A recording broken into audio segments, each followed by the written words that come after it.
Today on the Matt Walsh Show, Trump supporters are ruthlessly attacked while peacefully rallying over the weekend. Once again, the left brings violence and mayhem with them everywhere they go. The dividing line between good and evil in our culture couldn't possibly be clearer than it is right now. Also, 5 headlines, including Dr. Fauci's declaration that masks and social distancing may still be necessary even after a vaccine. Plus, our daily cancellation and much more. All of that on the way. But first, a word from our friends over at LifeLock. You know, it's really important. We all spend so much time online. Some of us spend way too much time online, or at least my wife tells me that about myself. But that's why when you're online, you got to protect your online data. Cyber criminals often hide malware in emails. These deceptive emails can look like real invoices, invites, payment information with a document attached, and they're getting very creative with this and very convincing. Some of these scam emails can, even if you're a savvy internet user, you could still be fooled by some of this stuff, and this is why you got to really pay attention and protect yourself. The attachments can contain text and images that look legitimate, but when clicked on, a pop-up can appear prompting you to click Enable Content or Enable Editing. But if you do this, the attachment will install malware on your computer, and you don't want that. It's important to understand how cybercrime and identity theft are affecting our lives. This holiday season, you could miss certain identity threats if you're just monitoring your credit or your bank statements. Those are the kind of things we can all do on our own. But LifeLock can do a lot more than that, and that's why you need LifeLock to lead and help in identity theft protection. LifeLock helps detect a wide range of identity threats, like your social security number being for sale on the dark web. If they detect your information has been used in the network, they'll send you an alert and they'll help you get everything straightened out.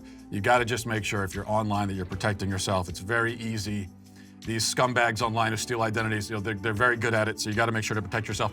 Nobody can prevent all identity theft or monitor all transactions at all businesses, but LifeLock can help you feel warm and protected this holiday season, which is what we all want. So save up to 25% off your first year at lifelock.com/Walsh. That's lifelock.com/Walsh for 25% off. Well, over the weekend, thousands of Trump supporters rallied in Washington, D.C. They were there in the city for much of the day. Thousands upon thousands of right-wingers, Trump supporters. The dreaded Proud Boys were in attendance as well. I'm sure there were even some QAnon proponents on the scene, I'm assuming. The point is, all of the great villains of society, according to the media, all of the most brutal and extreme people, according to the media, the people who are somehow responsible for the violence and rioting that happens at left-wing protests, according to the media. And yet all day these groups marched, rallied, conveyed their message, and there was no violence, no anarchy, no crime, nothing was burned, no businesses looted. Imagine that. But here's where the coincidence gets really crazy. The violence started as soon as BLM and Antifa showed up. It's almost like the left brings violence with it everywhere it goes. Sorry, not almost like. That is the case. Rioting, looting, chaos, political violence, this is all, nearly 100% of the time, a tool of the left, exclusively. Now, you aren't going to see some of this footage in the mass media, if that's where you get most of your news. So let's play some of it here. I can't play it all, so it's really a matter of choosing which documented instances of evil leftist insanity we're going to focus on right now. We'll start with this. Here we have BLM and Antifa harassing a group of Trump supporters who were eating dinner after the rally. And you'll see them chucking random projectiles at the diners, and then they move on to fireworks. Let's see what that looks like.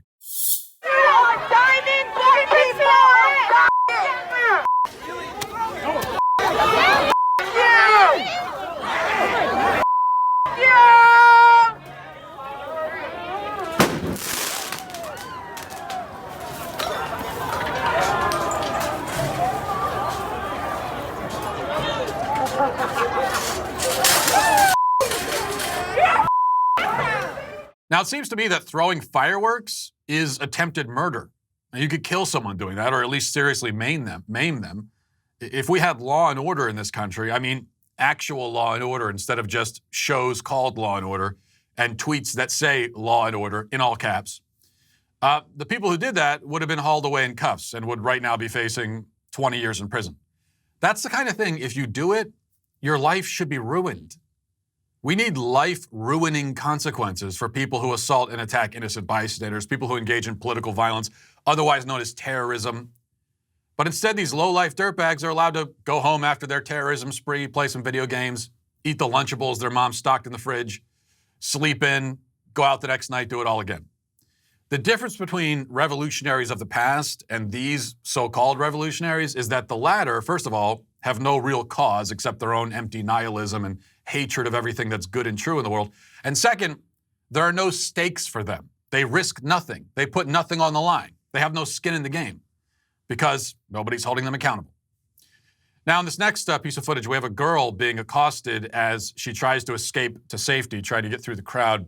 She's trembling and crying while her leftist harassers pursue her. Watch this and let me know if you can tell who the bad guys are here. Is the bad guy, good guy divide hard to discern in this situation? Is there any gray area here? You tell me.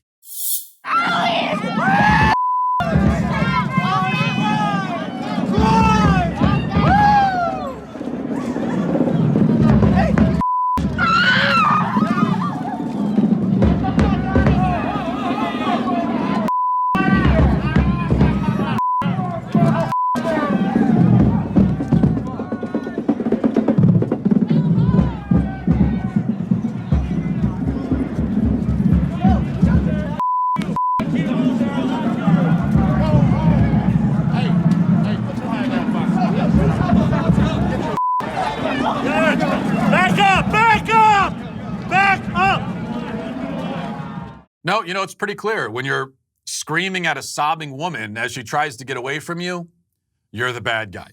That's a pretty safe rule of thumb. Something you can take with you in everyday life. If you ever find yourself screaming and cussing at a trembling woman as she clings to a man and tries to get away from you, there is a very, very, very good chance that you are a horrible scumbag.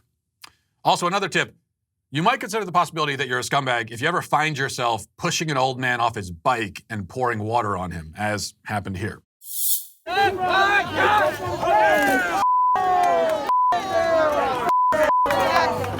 go time. Or, you know, if you're harassing an elderly couple because you don't like their politics.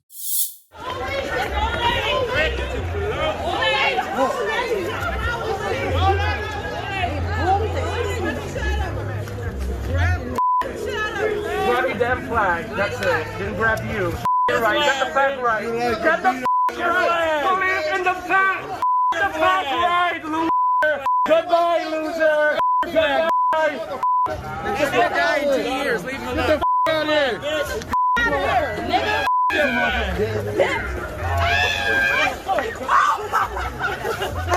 here. You better not.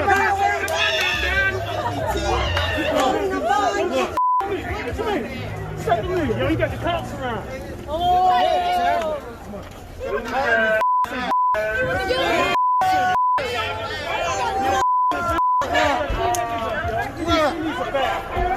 Shoot us tonight?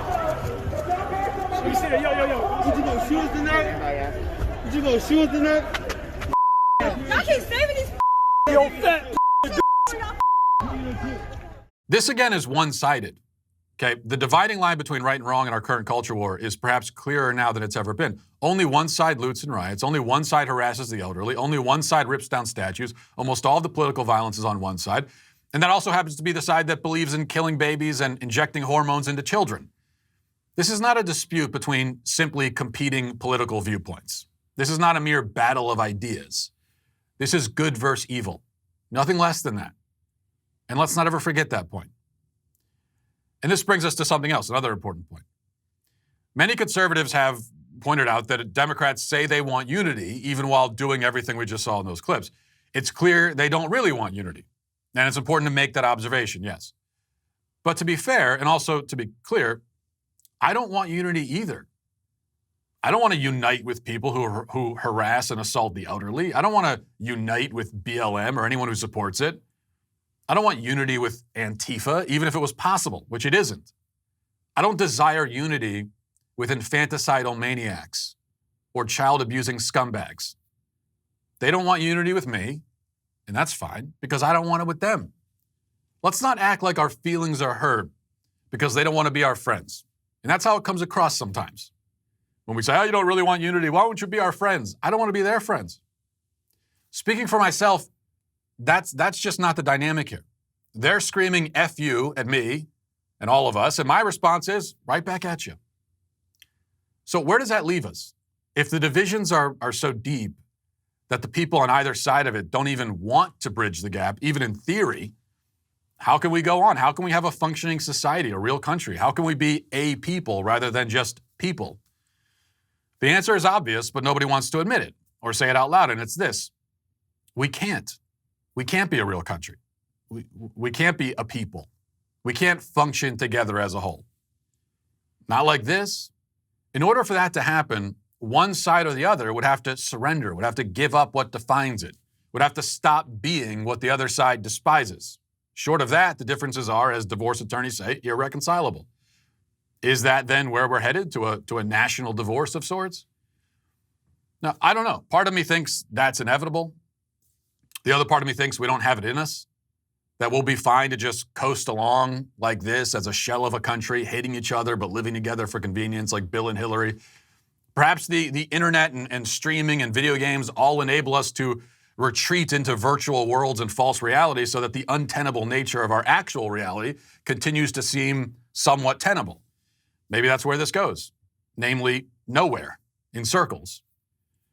I'm not sure what the distant future holds, but as for the near future, what I will say is this. These BLM and Antifa militants, what they really want to do is they want to punish conservatives for voting for Trump. The goal is to make sure that we never have the audacity to vote for a big, scary bully like Trump ever again.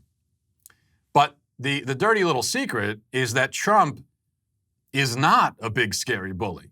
He never was. And so I hope that in 2024, we actually go and find that guy. Go find the big, scary bully. Go find the guy who is what the left thinks Trump is and elect him, the real deal. I already know what his campaign slogan should be. Let's give them something to cry about. I'd vote for that guy. Might seem a tad aggressive, but the point is, I don't intend to give 1 inch to these people. I don't intend to concede 1 point. There will not be unity, I know that. And so there's nothing to be gained from making concessions. All we can do now is charge ahead and let the chips fall where they may. Let's get to our 5 headlines.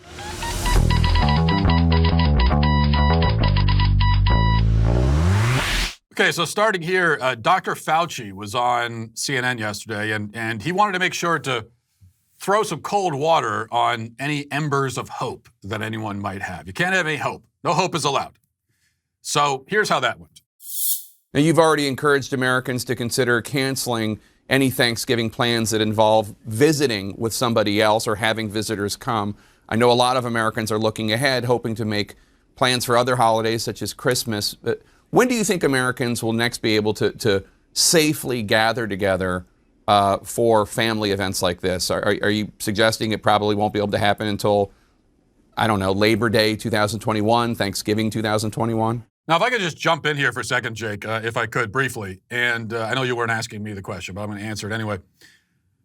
Let me say that Americans can gather with their families right now. There's no need to wait until Labor Day or, Christmas 2021. I've been gathering with my family ever since this all began. We had a big family reunion in June.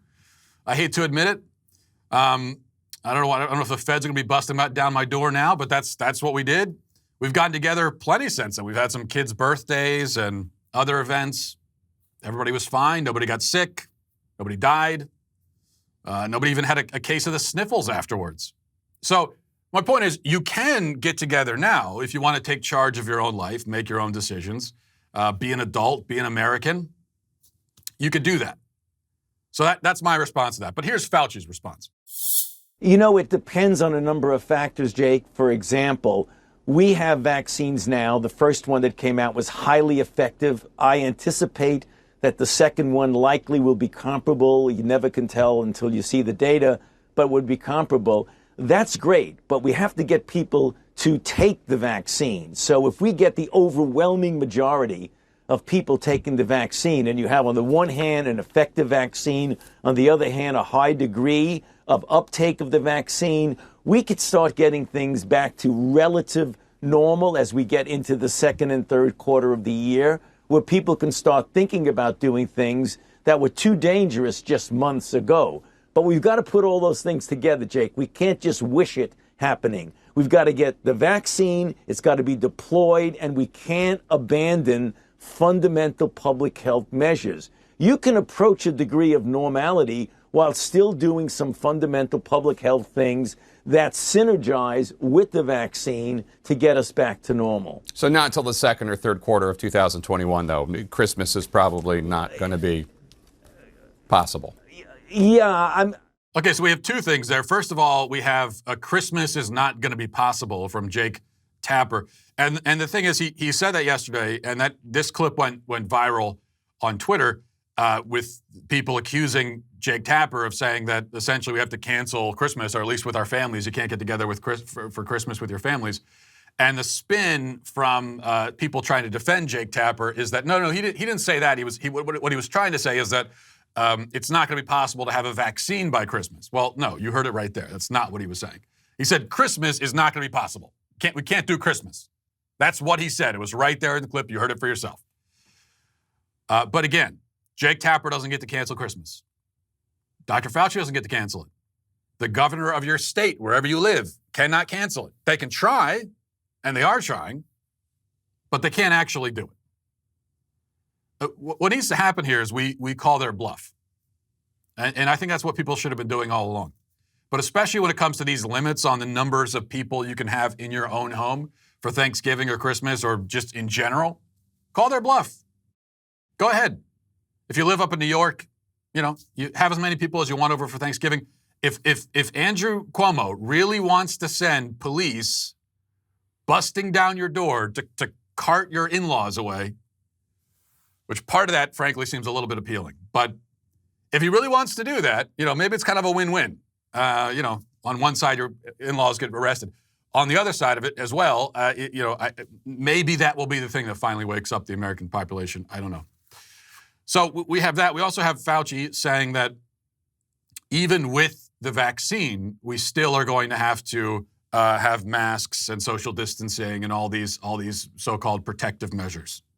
So let's follow the trajectory here with the masks. First, they said, if we try to remember in our heads, originally they said, don't wear a mask. Now, remember, they didn't just say, don't wear a mask. They said, essentially, if you wear a mask, you're a moron. Remember those tweets from the Surgeon General screaming at people, seriously, stop wearing masks, you morons. He didn't say morons, but that was the tone of it. So originally it was don't wear a mask. And then it was, well, probably you should wear a mask when you're out in public. If you're out at a store or something and there's strangers around, probably you should wear a mask. And then it was, probably you should wear a mask outside too. And then it was, well, you should just wear masks all the time. And now they're saying, you should wear masks even when you're with your own family for Thanksgiving. And we're going to wear masks even after the vaccine. And we're just going to wear masks forever. Pretty soon it'll be, after you die, you wear a mask in the grave because you can never be too careful. Number two, staying on this theme here, Washington State is going into full lockdown again. In fact, a number of states are. This was the most recent one announced, this in Michigan. So here's the governor of Washington introducing the rehashed measures that didn't work the first time, so let's try them again. So the restrictions we're announcing today, which will be in effect through December 14th, are not as comprehensive or to some degree tough as our stay-home order in March. But every part of our state will see rollbacks in some sense. Most will take effect at midnight Monday. This is not forever. This is only for now. Thanks to the brilliance of our medical community, a vaccine is on the way. We need to hold this pandemic down until the cavalry arrives. This is a temporary situation in our state where we seek a permanent healthy condition. And our goal is to keep the most people alive as possible until the vaccine and other therapeutic measures arrives. And that's a task I believe Washington is up to. So here are some parts of our plan. Indoor social gatherings with people from outside your home are prohibited unless they quarantine for 14 days prior to the social gathering, or quarantine for the 7 days prior to the gathering, and receive a negative COVID-19 test result no more than 48 hours prior to the gathering. And then they released a whole list of what the restrictions are, and I'm looking at it right here. It's a lengthy list. Indoor social gatherings with people from outside your household are prohibited unless they quarantine for 14 days. So they're saying it doesn't. There's not even a limit. It's just you can't do it. Period, unless they quarantine for 14 days beforehand. Outdoor social gatherings shall be limited to 5 people from outside your household. Restaurants and bars are closed for indoor dine-in service. Because, you know, these governors, they didn't succeed in completely killing their economies and completely destroying. I mean, they decimated the restaurant industry, but they didn't completely destroy it. Now they're going back around for the kill shot. That's what's happening here. Gyms and fitness facilities are closed. Movie theaters are closed. This is the kind of thing. This is just completely egregious and flagrant. Why close movie theaters? There's just no reason to close them.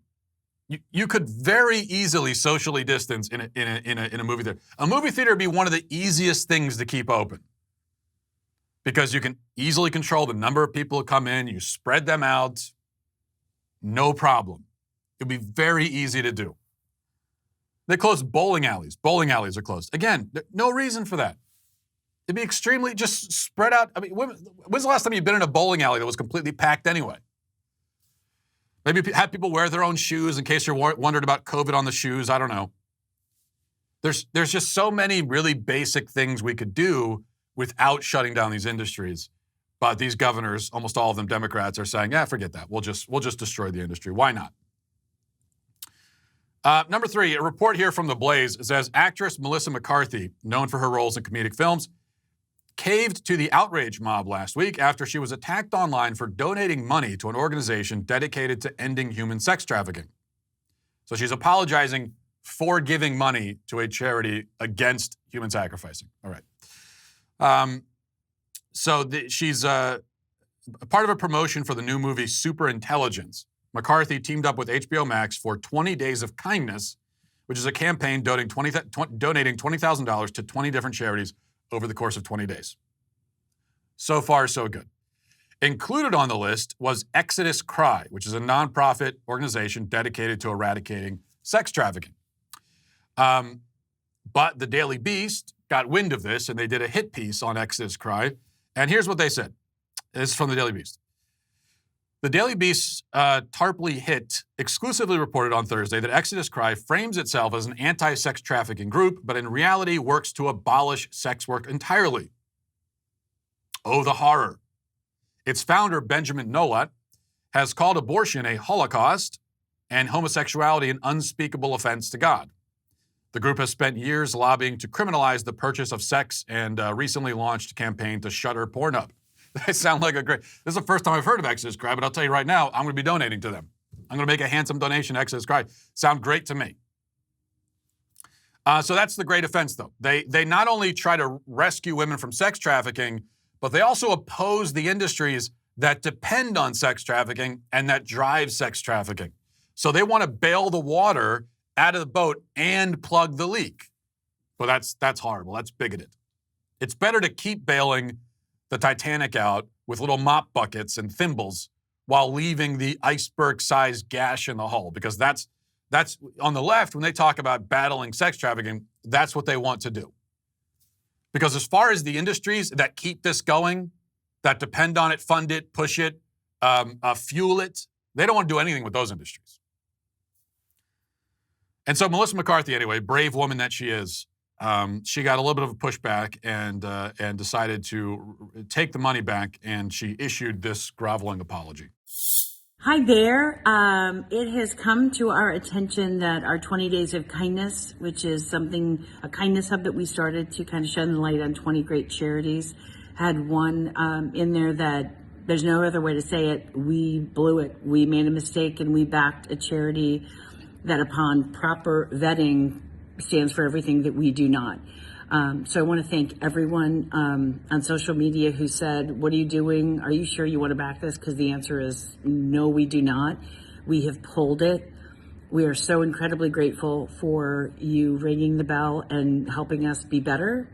We're sorry for our mistake. Oh boy, are we sorry for it. Can't believe that we missed it. And that's it. And I I want to say I hope it doesn't ding the other charities because they're really doing some amazing things, and 20 Days of Kindness is really meant to shine the light on all of those wonderful charities. So let the kindness continue, and thank you. Thanks for the help. We really needed it. Just a picture of courage there, that Melissa McCarthy, isn't she? I mean, just think about this. She could have easily ignored this. She could have taken that route. Just ignore it. It'll go away. People aren't that focused on it.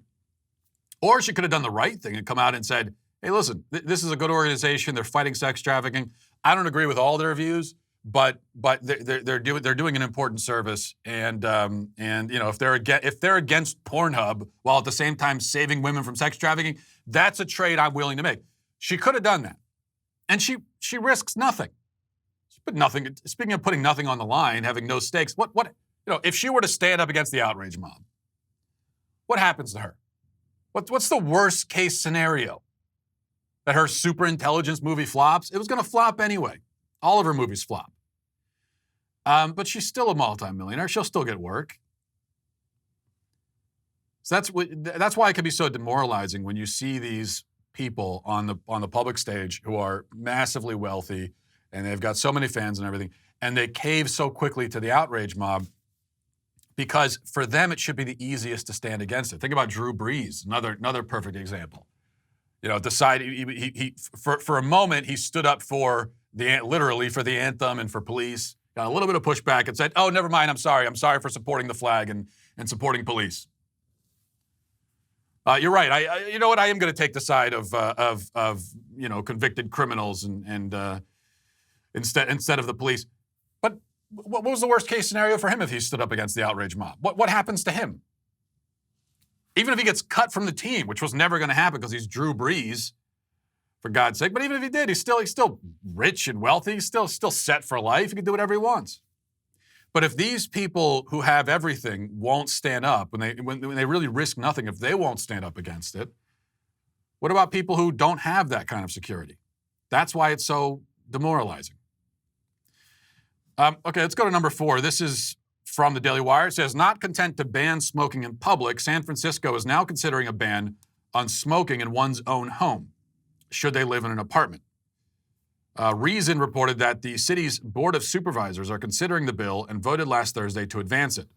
The bill would ban smoking inside private dwellings located in apartments with 3 or more units, according to the outlet.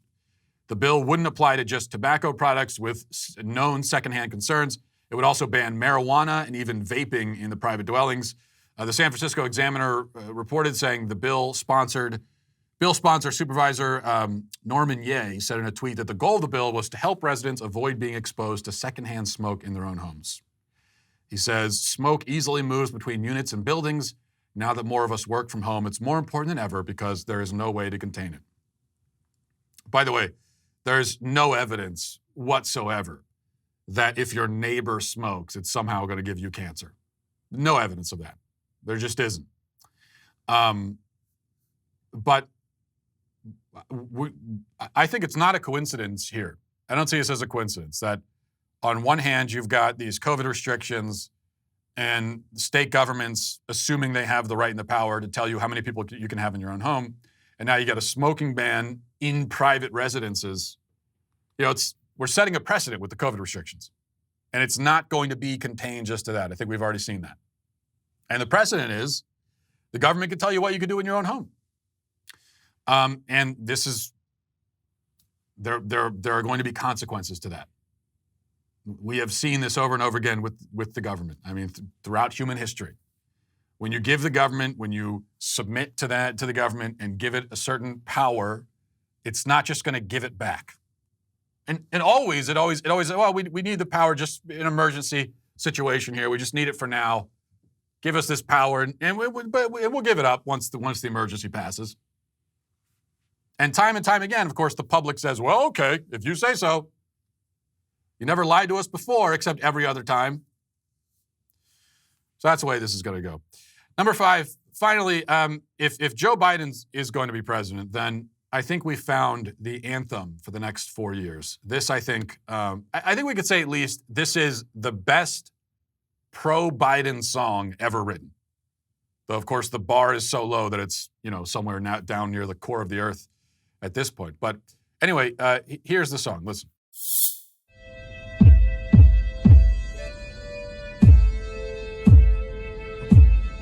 I can't believe it. All my dreams came true.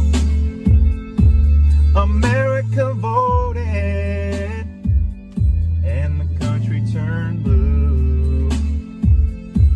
We wanted Joe Biden for the next 4 years. We wanted Kamala, and now there's no need to fear. And who's commander-in-chief? Joe Biden. The one that Trump can't defeat. Joe Biden. Who can fix the economy? Joe Biden. Joe Biden, baby. Joe Biden. Yeah, the secondhand embarrassment is so intense watching that you feel like you're suffering actual physical trauma while you watch it. And what I'm wondering is, whose idea was that? I assume it was the guy's idea because he's the lead singer. So the guy went up to his girlfriend or his wife or whoever, maybe his Uber passenger, I don't know, and said, "Hey, babe, I wrote this sexy Joe Biden song. What do you say we hop in the front seat and sing it together?" And the crazy thing is that she said yes to that. Maybe she didn't ask to hear it ahead of time. That's what I'm thinking. So she's sitting there listening and experiencing the same horror we are, but she's on camera. She can't show it. The show must go on. Suddenly, this has become a story of great courage and selflessness on the part of the woman. And that's how I choose to see it, in an inspiring way. All right. Speaking of inspiring, we're going to get to our daily cancellation in just a second. But before we do, we're talking about these shutdowns, which are ramping up again in many states. Schools are being shut down again. A lot of schools have been shut down the whole time. We're doing remote learning and everything. And the point is that many parents across the country, millions of new parents, are considering homeschooling. And they're realizing that, homeschooling is a great option, especially now, but even going forward, to take charge of your child's education, to put yourself in charge of your child's education. That's a great idea. So if you're a parent who homeschools or wants to homeschool, but you're feeling overwhelmed with all the work and responsibilities that are on your shoulders right now, we're a homeschool family, and we can tell you that's how it is. Of course, my wife does most of the homeschooling, and so she especially could tell you what a struggle it can be and how overwhelming it can feel when you are in charge of your child's education. And for parents with kids in school, if you've avoided the need to pull your student out of the public school system because it just seems too daunting to homeschool them this year yourself, well, Homeschool Magnet is for parents just like you. Whatever category you're in, it's for a parent just like you. Homeschool Magnet supports homeschooling families by providing students with instruction from world-class credentialed teachers in a remote classroom with their peers. Parents can choose the best teachers for each student based on the values and teaching approach to ensure that every child is receiving exactly the education they desire.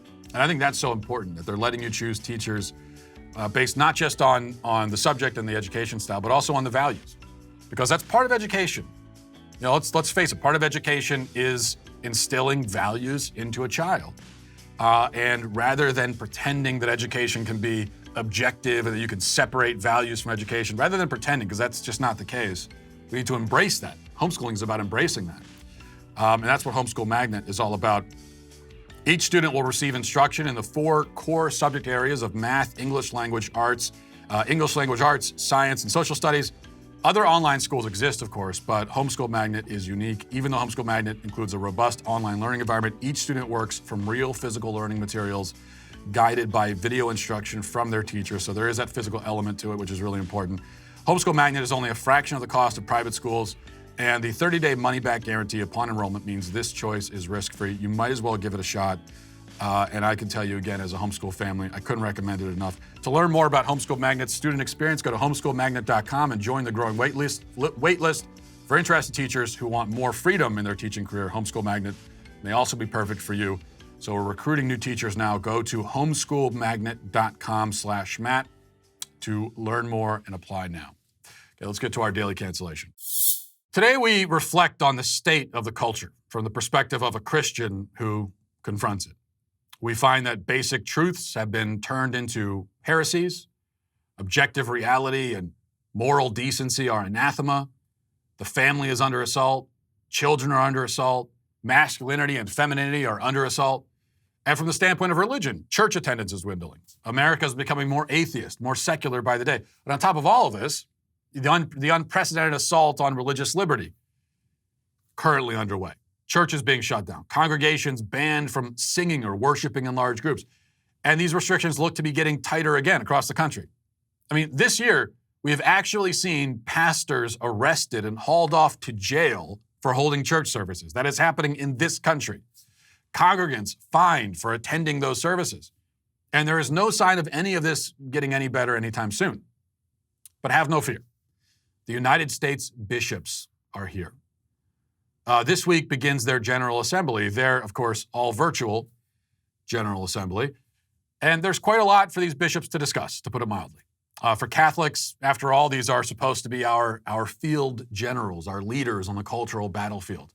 One would hope that they, are going into this meeting with fire in their bellies, adrenaline in their veins, ready to conquer the darkness like modern-day conquistadors, like Cortez charging into an Aztec city, burning its temple of human sacrifice to the ground. That's what you would hope if you've been living in a cave since, well, around the time of Cortez. It may be what you would hope and expect. And if so, by the way, you picked the wrong century to emerge from hiding, because this is not a time for warrior bishops, at least not in the West. And that's why heading into the General Assembly, rather than standing up against persecution or shining light in the darkness or fighting evil, the bishops are talking about Baby Yoda. Yes, Baby Yoda. Here's the tweet that went out from the United States Conference of Catholic Bishops Twitter account. It says, "We meet tomorrow for our first ever all-virtual General Assembly. How many Baby Yoda gifts do you think we'll post during the conference?" And then there's a poll, little fun poll you could participate in, and you could vote more than 5 or less than 5. Now, this provoked some understandable confusion, and people were asking why the bishops are tweeting about Baby Yoda, and they explained later in the thread, they said, "We started posting them at our meeting last year. They had just started to be widely shared online." You know the joke has gone poorly when it has to be explained? And of course, the bishops sound like massive nerds explaining it. "Yes, we posted the graphics interchange format of a popular Star Wars character. It was quite humorous spectacle. It even caused some of us to, as they say, LOL." Now, I know it may seem like I'm unfairly giving the bishops a hard time here. All they did was tweet about Baby Yoda. What's the big deal? Well, the problem is that this is very much a part of a larger trend, a trend prevalent in the Western Church generally, not just Catholic, but across the board. Church leaders make themselves irrelevant by focusing on frivolous nonsense while ignoring the great battle that wages around them. Now, you could tolerate somebody cracking jokes on the battlefield if they were kicking ass and taking names as they did it, and if the jokes were good. But neither of those apply to the bishops or to most church leaders. And that's the problem. You could maybe tolerate the lack of seriousness, the flippancy, the frivolity, if it was effective, if it was appealing, if it had the supposed desired effect of appealing to the wayward youth, etc. But it's not, and it doesn't. I am reminded here, and I could give so many similar examples, but I'm reminded of a sermon I once heard not long ago at a church based around the movie Toy Story. And the point of the sermon, the message, from what I remember, was that friendship is important. Because Woody and Buzz got off to a rocky start, but they discovered the power of friendship, and it took them to infinity and beyond. I can't remember if that line was actually in the sermon, but it could have been. That was the theme.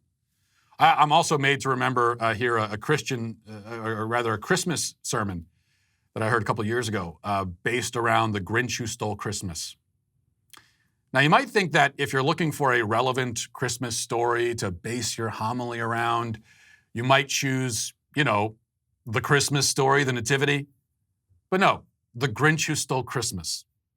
Because the priest wanted to be relevant and hip, and because he had the cultural knowledge of my 95-year-old grandmother.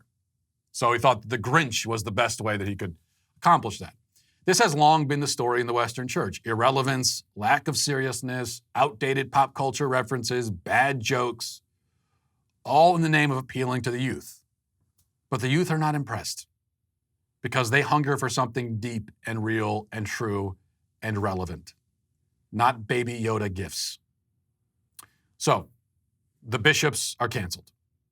Baby Yoda is also canceled. Guilt by association. That's how it goes with the Daily Cancellation. I'm sorry, Yoda. That's going to do it for us today. Thanks for watching, everybody. Thanks for listening. Have a great day. Godspeed.